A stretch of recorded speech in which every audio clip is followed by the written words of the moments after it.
오늘의 말씀의 제목을 영원부터 영원까지라고 정했습니다. 시편 103편에 보면은 여호와의 인자하심은 자기를 경외하는 자에게 영원부터 영원까지 이르며 그의 의는 자손의 자손까지 이른다라고 말씀합니다. 하나님은 여전히 우리를 사랑하고 계십니다. 할렐루야. 하나님은 우리를 한 번도 잊으신 적이 없으세요. 우리의 인생 가운데서 하나님의 눈이 우리를 떠난 적이 없으십니다. 그러나 우리는 조금만 어려움이 다가오고 조금만 내 뜻대로 되지 않아도 주님의 모습을 떠나는 연약한 인생임을 고백하게 됩니다. 오늘 말씀, 영원부터 영원까지 우리를 사랑하시는 하나님, 나의 약함 가운데서도 나의 연약한 모습 속에서도 여전히 나를 사랑하시고 내 삶을 이끌어 가시는 그 하나님을 오늘 이 예배를 통해서 그 하나님을 만나고 우리의 삶의 어떤 상황 속에서 흔들리지 않는 감사의 고백의 인생을 살아가는 우리 비전의 성도들이 되기를 간절히 바랍니다. 하나님은 이스라엘 백성들의 고통의 소리를 들으셨습니다. 그래서 아브라함과 이삭과 야곱에게 약속하셨던 하나님의 약속의 성취를 이루기 시작하셨습니다. 그 가운데 하나님은 하나님의 사람 모세를 준비시키십니다. 그리고 출애굽의 역사의 대현장을 만들어 가시지요. 그 가운데 출애굽기 3장 7절 8절에 보면 하나님의 손길이 어떻게 임하고 있는가를 구체적으로 보여줍니다. 여호와께서 이르시되 내가 애굽에 있는 내 백성의 고통을 분명히 보고 그들의 감닥자로 말미암아 부르짖음을 듣고 그 근심을 알고 내가 내려가서 그들의 애굽의 손에서 건져내고 그들을 그 땅에서 인도하여 광대한 땅, 젖과 꿀이 흐르는 땅, 가나안 족속, 헷 족속, 아모리 족속, 브리스 족속, 히위 족속, 여부스 족속의 지방에 데려가려 하노라. 이 말씀에서는 주님은 우리의 기도를 어떻게 하신다고요? 들으신다라는, 우리의 근심을 알고 계시다라는 거지요. 그리고 주님이 우리 자리에 내려오시고 그리고 우리를 애굽에서 건져주시고 죄의 그 모든 늪에서 우리를 구원하여 주신다라는 겁니다. 그리고 인도하여 하나님의 약속의 땅, 가나안 땅으로 인도하신다라는 이 말씀의 두 절 가운데 하나님의 인도하심과 계획이 들어있음을 보게 됩니다. 사랑하는 성도 여러분, 우리 모두 우리의 삶 가운데 영원부터 영원까지 우리의 삶을 주관하시는 그 전능하신 하나님을 온전히 의지하고 온전히 찬양하고 하나님을 향한 감사의 고백의 은혜가 넘치기를 간절히 바랍니다. 첫째는 과거의 은혜를 잃어버렸기 때문에 이스라엘 백성들은 오늘 다바라의 사건을 경험하게 됩니다. 하나님의 은혜를 이렇게 체험하는 이들이 왜 이렇게 원망과 불평의 자리에 머물러 있을까요? 하나님을 향한 감사의 고백으로 살아가야 될 인생인 우리가 왜 그렇게 때로는 연약해져서 원망하는 우리의 삶의 모습이 있을까? 오늘 성경은 과거의 은혜를 잊어버렸기 때문이라고 말하는 겁니다. 이스라엘 백성들은 1년 동안 시내 광야에서 머무른 후에 바란 광야를 향해 출발을 합니다. 그리고 시내산을 출발해서 바란 광야로 가던 도중에 다베라 사건을 만나게 되지요. 바로 그것은 이스라엘 백성들이 하나님을 원망함으로 하나님이 불을 내려서 이스라엘 백성들을 죽임을 당하게 하는 사건이 나옵니다. 그때 다시 모세가 하나님 앞에 엎드리게 됩니다. 하나님의 사람 모세는 언제나 이스라엘 백성들의 원망과 불평 가운데서 하나님의 징계를 받을 때마다 모세는 언제나 하나님 앞에 엎드려 하나님의 은혜를 구하는 중보자의 모습에 서는 것을 성경은 우리에게 보여주고 있습니다. 그러할 때 성경은 이렇게 말합니다. 모세가 하나님 앞에 기도하였더니 불이 꺼졌더라. 하나님의 기도의 응답이지요. 하나님의 사람은 하나님 앞에 기도할 때마다 하나님의 놀라운 은혜의 주인공이 되는데, 하나님의 은혜를 동일하게 체험하는 이스라엘 백성들은 여전히 불평의 자리에 머물러 있는 거죠. 지금 광야의 길을 지나는 이스라엘 백성들의 가장 큰 은혜가 무엇이었습니까? 종의 자리, 노예의 자리에 있던 그들에게 자유를 허락하셨다라는 거죠. 그들의 삶의 여정 가운데 하나님의 구원의 은혜가 임했습니다. 광야의 길에 들어섰을 때 하나님의 구름기둥과 불기둥이 그들을 인도하셨습니다. 들짐승의 위험 가운데서도 그들을 보호하셨습니다. 홍해바다를 건널 때에 하나님께서 바다를 가르시고 그들을 건너가게 하신 은혜를 체험케 했습니다. 물이 없으면 반석에서 물을 터뜨려서 이스라엘 백성들을 먹이고 입히셨습니다. 매일같이 하늘에서 만나를 내려 그들의 굶주린 배를 언제나 채워주셨습니다. 이것이 바로 하나님의 은혜의 손길을 이스라엘 백성들이 경험하고 있는 겁니다. 이들은 하나님의 은혜에 대한 감격으로 살아가야 될 삶입니다. 그러나 이들은 다베라의 이 지점에서 하나님을 원망함으로 그들은 하나님 앞에 징계를 받습니다. 하나님의 은혜를 잃어버리는 백성들.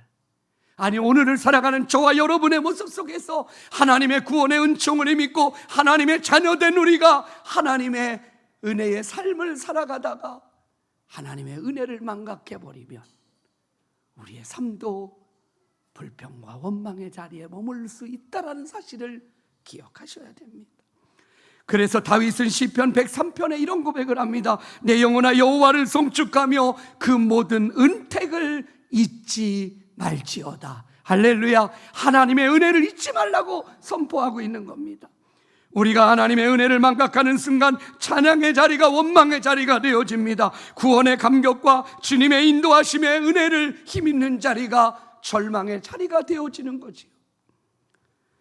출애굽기 14장 10절에 보면 이스라엘 백성들이 홍해바다 앞에 머물러 때에 뒤에서 바로의 군대가 달려오고 있었습니다. 성경은 이렇게 말합니다.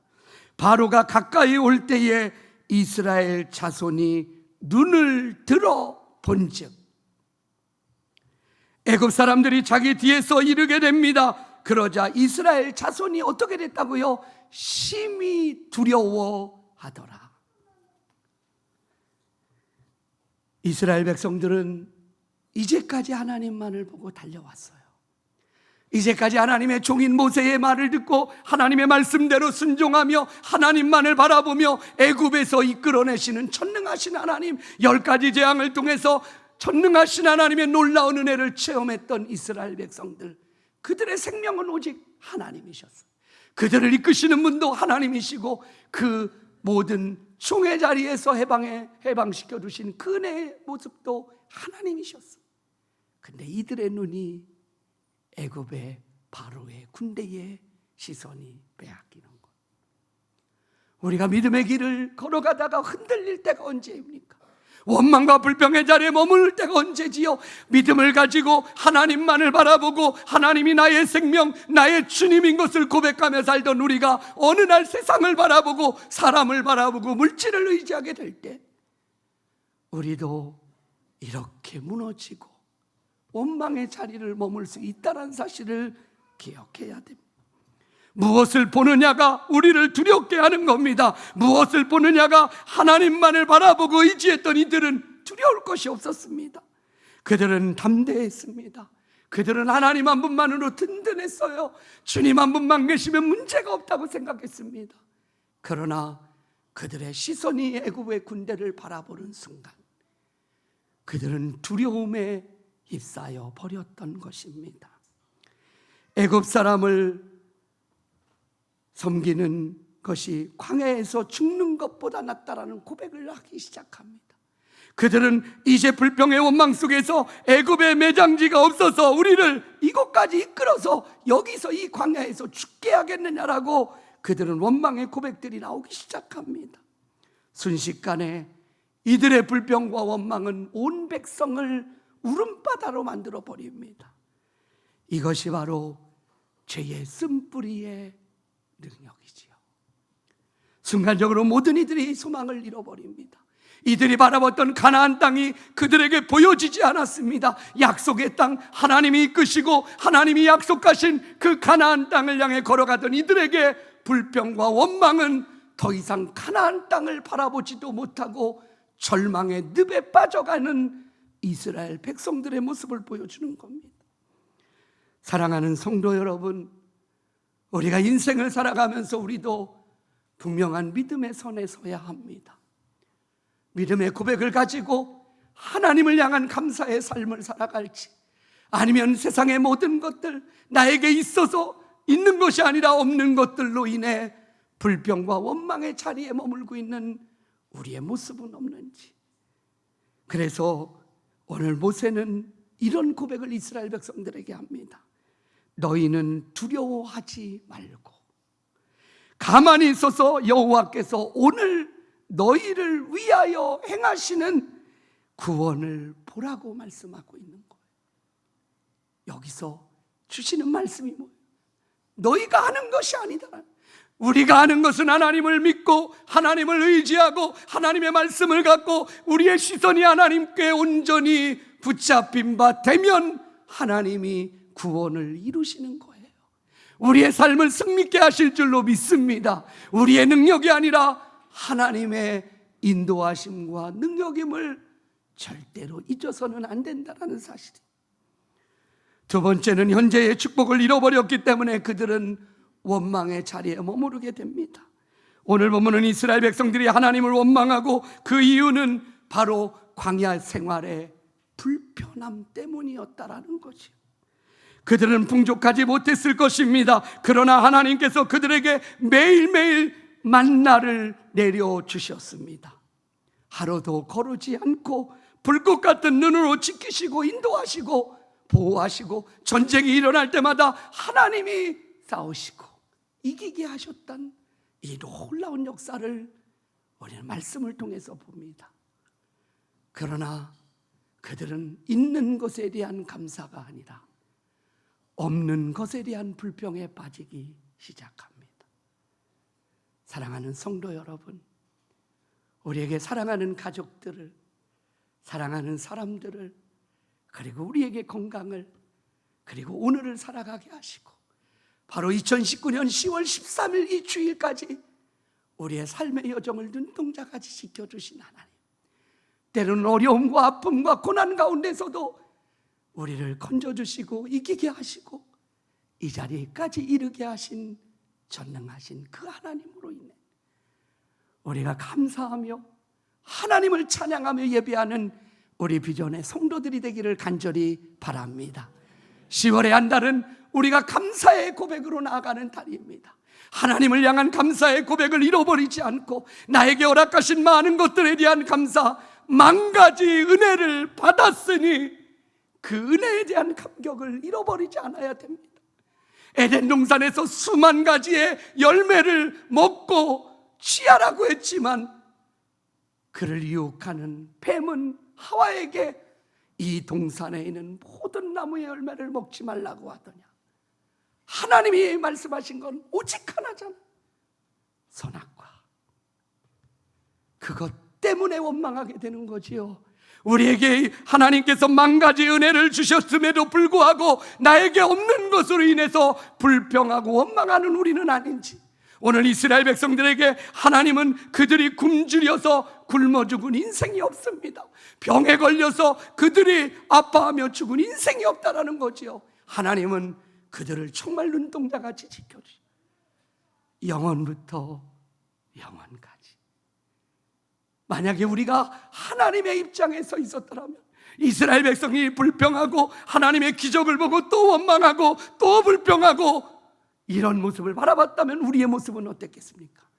우리가 하나님의 입장의 자리에 있었다면 영원부터 영원까지가 아니라 그때마다 진멸시키지 않았겠어요? 그러나 하나님의 사랑은 영원부터 영원까지 그 하나님의 은혜는 계속되어지고 있다라는 사실이죠. 이 은혜를 깨닫는 모든 이들은 어떠한 상황 속에서도 하나님을 향한 감사를 잃어버리지 않는 능력의 주인공이 될 줄로 믿습니다. 이스라엘 백성들이 애굽에서 탈출할 때 순수한 이스라엘 백성들만이 나온 것이 아니에요. 오늘 성경에 보면 이방 사람들, 이스라엘 백성들이 아닌 다른 하나님을 알지도 못한 자들도 함께 따라 나온 사람들이 있었다는, 그 사람들이 탐욕이 있었습니다. 그래서 오늘 본문 4절에 보면 그들 중에 섞여 사는 다른 인종들이 탐욕을 품음에 이스라엘 자손도 다시 울며 이르되 누가 우리에게 고기를 주워 먹게 하랴. 만나만으로 충분했던 그들입니다. 출애굽기 16장에 보면 이스라엘 족속이 하나님이 주신 만나가 내려질 때에 그들은 그 만나를 통해서 너무나 기뻐하며 감사했던 그들의 모습이 있어요. 이렇게 감격했던 이스라엘 백성들, 그러나 이제는 만나로는 안 되는 거예요. 고기가 필요한 겁니다. 이것은 바로 저와 여러분이 인생을 살아가고 신앙의 삶을 살아갈 때 하나님 한 분만으로 충분하고 예수 그리스도가 나의 주가 되심으로 넉넉히 승리하며 살아갈 수 있는 인생 가운데 사단이 우리를 공격합니다. 교회만 다니면 되냐고, 예배만 그렇게 드리면 인생에 승리할 수 있냐라고 말하는 거죠. 내 인생에 영적인 고기도 필요하고 참외도 먹어야 되고 다른 세상의 것들도 먹으면서 그렇게 살아가야 되지 않겠느냐라고 우리를 유혹하고 있는 겁니다. 여기 성경에 보면 이스라엘 백성들이 다시 울며 불평하기 시작하는 거예요. 사랑하는 성도 여러분, 오직 주님만으로 충분한 인생을 살아갈 수 있길 바랍니다. 할렐루야. 하나님 한 분만으로 우리의 인생에 승리가 있고 소망이 있음을 믿으시기를 간절히 바랍니다. 우리가 들어갈 수 없다, 우리는 그들에 비하면 메뚜기와 같다고 외쳤던 10명의 정탐꾼들, 밤새 그 정탐꾼들의 이야기, 불평과 원망을 들었던 백성들이 밤새 울며 모세와 아론을 원망하고 애굽으로 돌아가자고 외쳐댑니다. 그때 여호수아와 갈렙은 여호와께서 우리를 기뻐하시며, 우리는 여기서 이 비밀을 발견해야 됩니다. 우리는 하나님께 우리의 능력과 여러분이 가지고 있는 어떤 경험과 가지고 있는 모든 것들을 동원해서 하나님 앞에 무언가를 해드리는 것이 아니에요. 우리가 할 수 있는 건 하나님의 기쁨이 되는 겁니다. 할렐루야. 하나님을 온전히 믿고 하나님을 온전히 의지하고 하나님 앞에 소망을 두고 그 말씀을 의지하며 살아갈 때 하나님이 이기게 하셨잖아요. 이스라엘 백성들은 전쟁에 능하지 않았습니다. 전쟁이 일어날 때에도 하나님께서 하나님의 기적과 역사로 이기게 하셨지. 이런 모든 손길 가운데 여호수아와 칼렙과 10명의 정탐꾼의 고백은 너무나 달랐습니다. 한쪽은 우리는 못 들어간다, 우리는 들어간다, 그들은 거인이고 우리는 메뚜기와 같은 존재라고 할 때, 믿음의 사람들의 고백은 하나님이 우리를 기뻐하시며, 저는 우리 비전의 성도들이 이 한 주간의 삶을 살아갈 때 하나님의 기쁨이 되기를 간절히 바랍니다. 하나님이 기뻐하시는 길을 걸어가기를 바랍니다. 하나님이 기뻐하는 일을 할 수 있기를 바랍니다. 죄악의 그 길이 아니라 하나님이 원하시고 뜻하시고 하나님의 영광된 그 길을 저와 여러분이 걸어갈 때 하나님께서 우리의 인생을 책임져 주시는 것입니다. 불평은 온 백성을 절망으로 빠뜨렸습니다. 그들에게는 더 이상 가나안 땅이 보이지 않았습니다. 그러나 믿음의 고백을 가진 사람들은 아무리 큰 장벽이 있고 거인이 있어도 가나안 땅을 보게 되는 거예요. 그 이유는 전능하신 하나님을 통해서 그 땅에 들어갈 수 있기 때문에 그래요. 사랑하는 성도 여러분, 우리의 믿음이 흔들릴 때가 언제입니까? 어쩌면 우리가 이스라엘의 백성들의 모습을 바라보면서 나 자신의 모습을 발견할 때가 있지 않으십니까? 우리는 이 시간 하나님의 약속의 말씀을 잃어버리면 안 됩니다.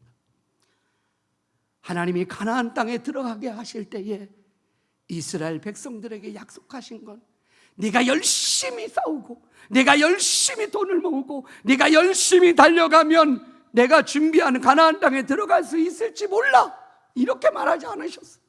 내가 삼가 하나님의 말씀을 듣고 순종하면 이와 같은 복이 임할 거고 내가 너에게 약속한 그 가나안 땅에 들어가게 될 것을 말씀하고 있습니다. 신명기 8장 7절에 보면 이렇게 말씀합니다. 내 하나님 여호와께서 너를 아름다운 땅에 이르게 하시나니 그것은 골짜기든지 산지든지 시내와 분천과 샘이 흐르고 밀과 보리의 소산지요 포도와 무화과와 석류와 감람나무와 꿀의 소산지가 될 것이다. 내가 먹을 것이 모자람이 없을 것이고 내게 아무 부족함이 없는 땅이며 그 땅에 돌은 철이요 산에서는 동을 캘 것이요 내가 먹어서 배부르고 내 하나님 여호와께서 옥토를 내게 주셨음이라. 그로 말미암아 너는 찬송할지니라. 할렐루야. 우리가 하는 건 하나님을 찬양하는 거지. 우리가 하는 건 오늘도 하나님을 예배하는 겁니다. 예배는 하나님의 말씀을 듣고 그 말씀을 통해서 주님과 함께 살아가는 거지요.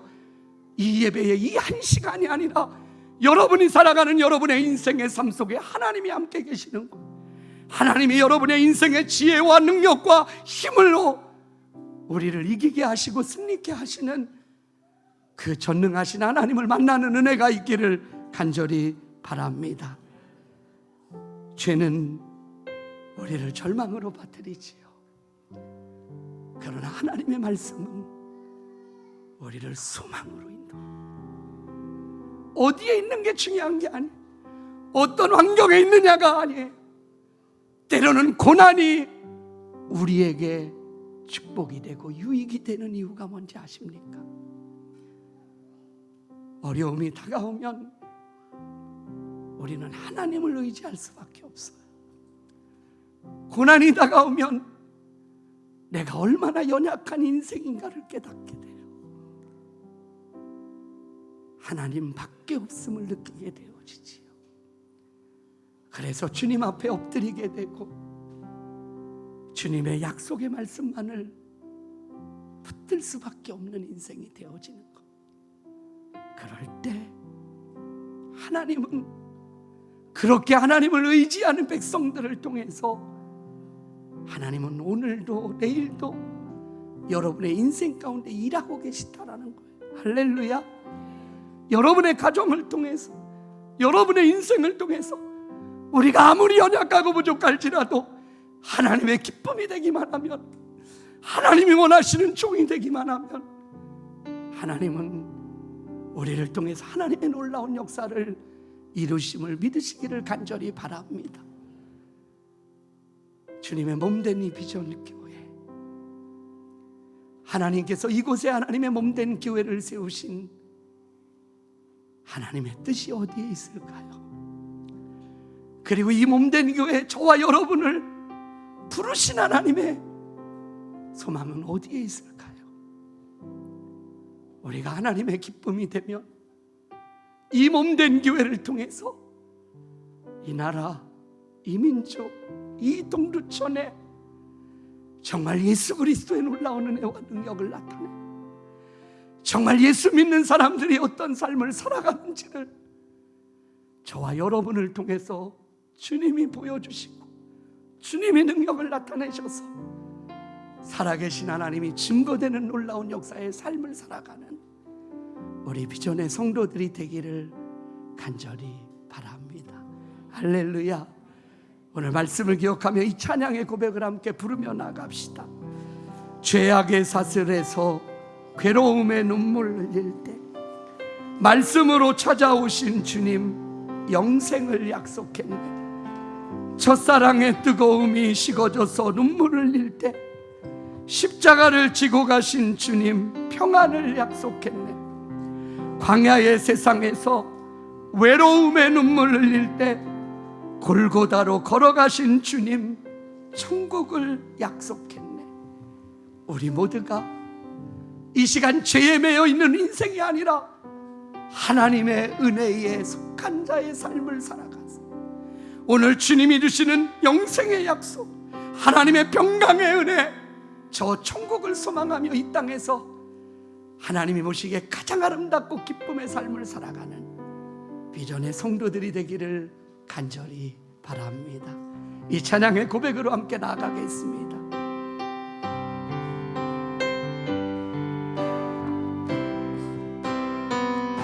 죄악의 사슬에서 괴로움의 눈물 흘릴 때 괴로움의 눈물 흘릴 때 말씀으로 찾아오신